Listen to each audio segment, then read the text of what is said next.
그날 오전 장미애는 거실의 블라인드를 반쯤 걷은 채 한 손에 커피를 들고 주방 아일랜드 식탁에 기대어 있었다. 독고탁과의 지난밤 대화는 장미애에게 많은 여운을 남겼다. 이혼은 절대 할 수 없다는 말. 이혼을 하지 않는 대신 둘 모두 강수에게 더 이상 접촉하지 않는 것으로 합의를 봤다. 강수와 연을 끊는 것은 아쉬웠지만 그대로 둔다면 독고탁이 계속해서 강수에게 접근해 괴롭게 할 것이 뻔했기 때문이다. 지금의 내 가족을 지키려면 결국 강수는 모르는 사람처럼 지내야 한다. 이런 상황이 오자 장미애는 강수에게 마지막으로 맛있는 밥 한 끼 차려주고 싶었다. 이 식사를 끝으로 강수를 내 삶에서 지우는 어떤 그런 의식 같았다. 장미애는 단정하게 앞치마를 메고 냉장고 문을 열었다. 유기농 식재료와 정갈하게 정리된 식자재들 사이에서 그녀는 손수 요리를 시작했다. 특별한 날이니만큼 직접 내 손으로 모든 것을 다 해주고 싶었다.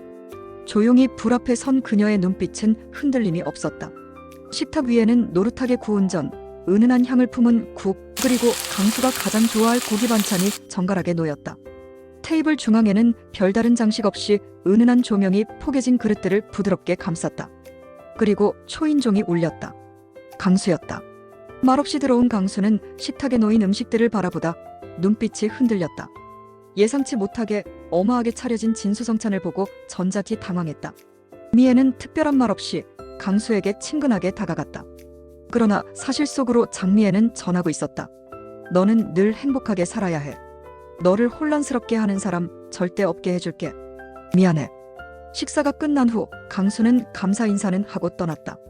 장미애 역시 다정하게 인사하고 강수를 보냈다. 아직 장미애의 정체를 모르는 강수는 그저 고마운 마음으로 맛있게 식사를 했다. 장미애는 그런 강수를 현관까지 조용히 배웅하며 그 뒷모습을 오래도록 지켜보았다. 현관문이 닫히고 나서야 장미애는 고요히 거실 소파에 앉았다. 커튼 사이로 들어온 햇살이 테이블 위 유리컵에 일렁이며 반사되고 있었다. 강수가 집을 나서고도 한동안 장미애는 소파에서 움직이지 않았다. 한동안 그렇게 앉아있다가 그녀는 천천히 자리에서 일어났다. 식탁은 아직 그대로였다. 강수가 비워낸 그릇 위에 살짝 스며든 국물 자국까지도 그날의 감정처럼 조심스러웠다. 그녀는 말없이 그릇을 하나하나 치우며 조용히 그 순간을 정리해 나갔다. 그 행위는 그저 밥을 먹였다는 행동이 아니라 강수를 보내는 의식처럼 느껴졌다. 단념은 그녀의 방식이었지만 진심까지 접는다는 건 다른 차원의 일이었다. 그러나 이젠 그녀도 알고 있었다. 감정만으로는 사람을 품을 수 없다는 걸. 그리고 사랑만으로는 누군가의 생애에 끝까지 남을 수 없다는 걸. 그 순간 그녀의 휴대폰이 짧게 진동했다. 화면엔 짧은 문자 하나가 떠 있었다. 발신인 독고탁. 집에 좀 일찍 들어갈게. 장미애는 핸드폰을 천천히 내려놓았다. 그는 아무것도 설명하지 않았지만 큰일이 곧 닥쳐올 거라는 것을 장미애는 알았다. 그녀는 묘한 긴장을 품은 채 다시 조용히 몸을 일으켰다.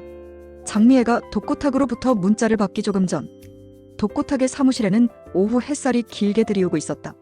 고풍스러운 나무 책상 위에는 정리되지 않은 서류가 무심히 포개져 있었고 커피는 반쯤 식어 있었다.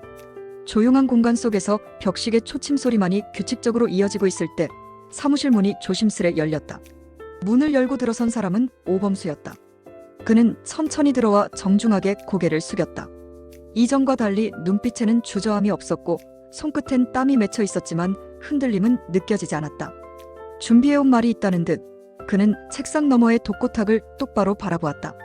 독고탁은 문득 고개를 들고 오범수를 바라보았지만 자리를 권하지 않았다. 갑작스레 예고 없이 찾아온 그가 불편했고 세리와 관련된 인물이라는 사실만으로도 이미 경계심이 앞섰다. 그는 등받이에 몸을 기대며 무표정한 얼굴로 짧게 말했다. 무슨 일입니까? 그의 표정은 무표정에 가까웠지만 눈빛만큼은 날카롭게 상대를 꿰뚫고 있었다. 그가 딸과 관련된 사람을 대할 때의 눈빛이었다. 오범수는 잠시 숨을 고른 뒤 아주 조심스럽게 입을 열었다. 그는 먼저 자신에게 아이가 있다는 사실부터 털어놓았다. 이름은 한이라고 했다. 이제 막 돌잔치를 치른 아기이며 지금은 자신이 홀로 돌보고 있다고 했다. 그 아이는 전 연인과의 사이에서 태어났지만 상대는 오래전 가정을 떠나버렸다는 이야기까지. 오범수는 거짓 없이 포장 없이 천천히 사실들을 나열해갔다. 현재 아이의 엄마가 아기를 뺏어가기 위해서 세리와 범수에게 접근하고 있다는 사실까지 모두 담담하게 그러나 죄송한 마음을 가득 담아 고백했다. 그가 그 이야기를 하는 동안 독고탁은 한마디도 하지 않았고 고개를 끄덕이지도 않았다. 미동도 없어 보이는 독고탁은 사실 눈썹과 손등의 미세한 떨림으로 긴장감을 늦추지 않고 있었다. 이 모든 사실이 너무도 충격적이었지만 차분하게 끝까지 사정을 듣기 위해서 고통의 시간을 이겨나가는 중이었다. 오범수는 이어 세리와의 관계를 이야기했다. 그는 세리를 진심으로 좋아한다고 말했다. 그리고 그 감정이 일시적인 것도 충동적인 것도 아니라는 것을 증명하고 싶다고도 했다. 부모님의 반대가 있을 관계라는 것을 너무도 잘 알기에 이 관계를 시작하지 않기 위해서 부단히 애써왔다는 점도 같이 이야기했다. 염치 없는 사람이 아니라는 것을 알리고 싶었다.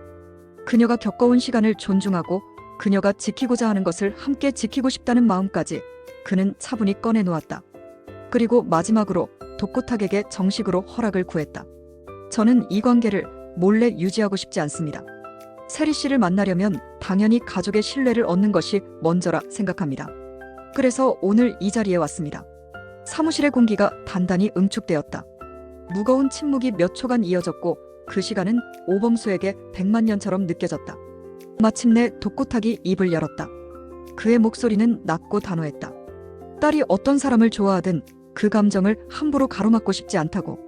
하지만 자신은 아버지로서 그리고 평생을 지켜봐온 딸의 보호자로서 쉽게 허락을 내줄 수 없다고 했다.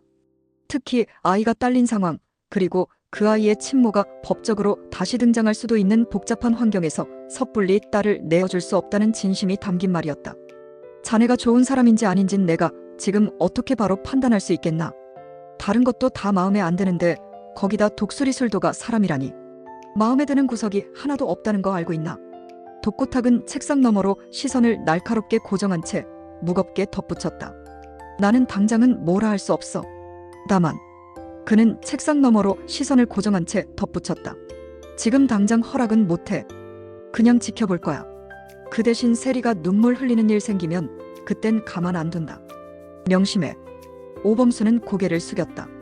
그는 허락을 받지 못함에도 감사 인사를 잊지 않았다. 당연한 결과라는 것을 이미 알고 있었고 기회를 주겠다는 것으로 받아들였다.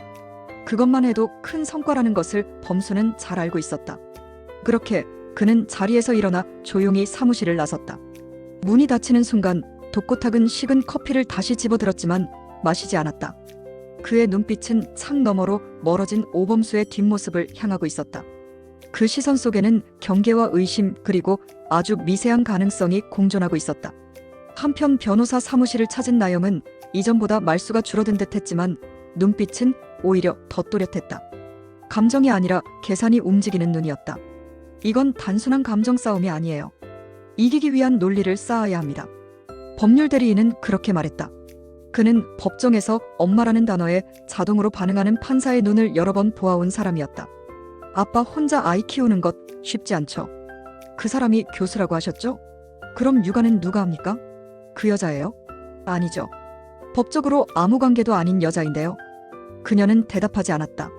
대신 책상 위에 놓인 자료처를 조용히 넘겼다. 그 안에는 세리의 대학원 이력, 논문 주제, 대학원 시절의 생활 기록이 포함되어 있었다. 그리고 사제지간의 애매한 시점부터 시작된 교류 흔적도 있었다. 교수와 제자. 그 단어는 보수적인 법정에선 종종 예상치 못한 편견의 씨앗이 되곤 했다. 이건 아이의 정서에 바람직하지 않은 환경이에요. 양육권은 아이의 이익을 기준으로 결정되죠. 엄마인 제가 다시 아이 곁에 돌아가겠다는데 누가 맞겠습니까? 나영은은 조용히 입꼬리를 올렸다. 그 웃음은 복수의 맛보다 생존의 냄새에 가까웠다. 아이를 키우고 싶어서가 아니었다. 아이가 필요했다. 지금의 삶을 윤택하게 하기 위해 나영은은 어머니가 되어야만 했다. 며칠 뒤 범수의 변호사에게 날아온 1차 서류는 예상보다 정교하고 빠르게 다듬어져 있었다. 양육 환경의 부적절성, 비공식적인 교제관계, 사제지간의 불건전한 친밀도 등 추측과 뉘앙스를 버무린 문장이 법적 문서로 포장돼 있었다. 범수는 서류를 조용히 내려놓았고 세리는 한참을 말없이 앉아 있었다. 그녀는 한참 만에 입을 열었다. 내가 아무 말도 하지 않으면 진짜로 그 이미지가 될 것 같아요. 그 말에는 억울함보다 냉정한 현실 인식이 깃들어 있었다. 법은 정서를 보지 않죠. 기록과 서류, 사회적 시선만 봅니다. 범수는 그렇게 답했다. 조용했지만 단호했다. 그래서 우리가 싸우는 거죠. 다음 날 아침 범수는 법무법인의 담당 변호사를 만났다. 그 자리에서 그는 세리의 이름을 법적 반박 문서에서 제외해 달라고 요구했다. 그녀는 내 여자친구가 아닙니다. 법적으로도 사실상도 전적으로 제 개인적 생활이고 양육은 제가 맡고 있습니다. 아이는 제 친딸입니다. 이 모든 과정에서 그녀를 끌어들이지 말아주십시오. 그는 당당하게 그러나 격식 있게 말했다. 세리는 그 말을 뒤늦게 전해 들었다. 그리고 아무 말 없이 편의점 창가에 기대어 서 있었다. 그날따라 유리창 밖의 사람들 발걸음이 느리게 느껴졌다. 그녀는 문득 깨달았다. 자신이 아직 가족이 아니라는 것을. 하지만 이상하게도 그 사실은 슬프지 않았다. 오히려 안도에 가까웠다.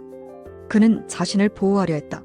세리라는 이름이 법적 문서의 검은 글씨 속에 파묻히지 않도록. 그것만으로도 마음 한구석에 단단한 벽돌 하나가 놓인 기분이었다. 그날 밤 범수는 다시 한번 혼자서 서류 더미를 마주했다.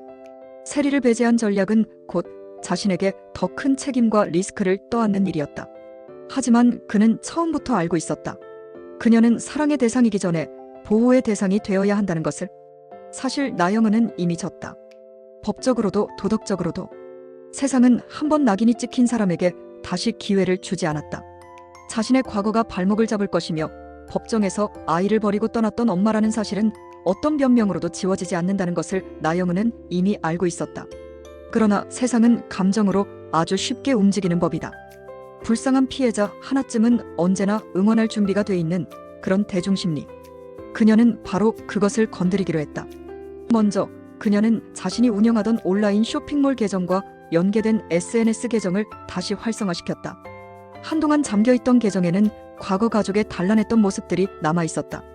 나영은은 가장 정제된 사진 하나를 골라 새 게시물의 첫 이미지를 만들었다. 당신이라면 아이를 두고 나올 수 있겠습니까? 전 그렇게라도 살아야 했습니다.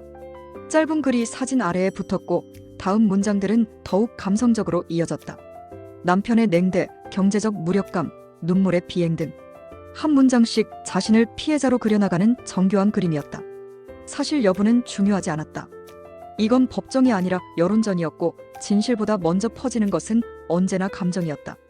이어서 그녀는 익명의 계정을 통해 게시물을 작성하기 시작했다. 대형 커뮤니티, 익명 맘카페, 육아 커뮤니티에 짧은 글이 퍼졌다.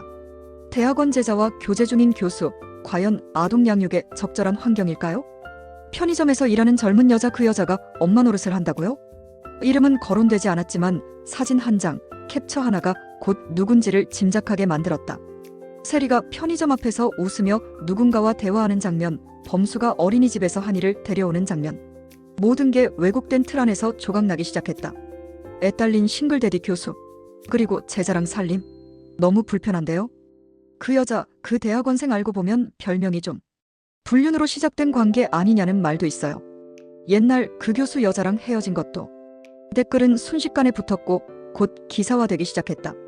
가십지의 한 칼럼에서 도덕적 모호함이 자녀에게 미치는 영향이라는 제목 아래 실명은 없지만 뻔히 알 수 있는 서술로 상황은 확산됐다. 세리는 사흘째 핸드폰을 끄고 있었다. 편의점 앞에서 수군대는 시선을, 낯선 번호로 걸려오는 전화를, 심지어 옆지점 알바의 애매한 묻는 눈빛조차 견디기 어려웠다. 범수는 즉시 변호사와 접촉했고 명예훼손과 개인정보 유출 혐의로 익명 계정 추적을 요청했다. 하지만 법은 느렸고 인터넷은 빠르게 사람을 망가뜨렸다. 사실이 아닌 걸 증명하는 데엔 시간이 너무 걸린다. 그는 그렇게 중얼이며 노트북을 덮었다. 하지만 그 순간에도 그는 알고 있었다. 이제부터는 전략이 아니라 버티는 힘이 필요한 시간이라는 것을. 나영은은 어두운 방 안 노트북 화면을 바라보며 미소를 지었다. 이기고 있다는 착각은 언제나 달콤했고 그 착각은 그녀에게 다시 엄마가 될 수 있다는 환상을 안겨주었다. 그러나 그녀는 알지 못했다. 어떤 진실은 늦게 도착하더라도 반드시 도달한다는 것을. 그리고 한 번도 소리내지 않았던 사람들이 결국 진짜 무너뜨리는 이들이라는 것을. 그날 저녁 범수는 노트북을 끄고 조용히 주먹을 쥐었다. 익명의 글은 삭제되지 않았고 아이의 어린이집에서도 미묘한 시선이 감지되기 시작했다. 한이를 향한 은근한 눈빛, 엄마는 누구냐는 교사의 조심스러운 질문. 세리가 그토록 두려워했던 바로 그날이 현실이 되고 있었다. 범수는 그제야 알았다. 진흙탕 싸움은 정면으로 맞서야 끝난다는 걸. 그리고 그 밤 세리는 편의점 사물함 안에 숨어 우는 아이처럼 무너져 있었다.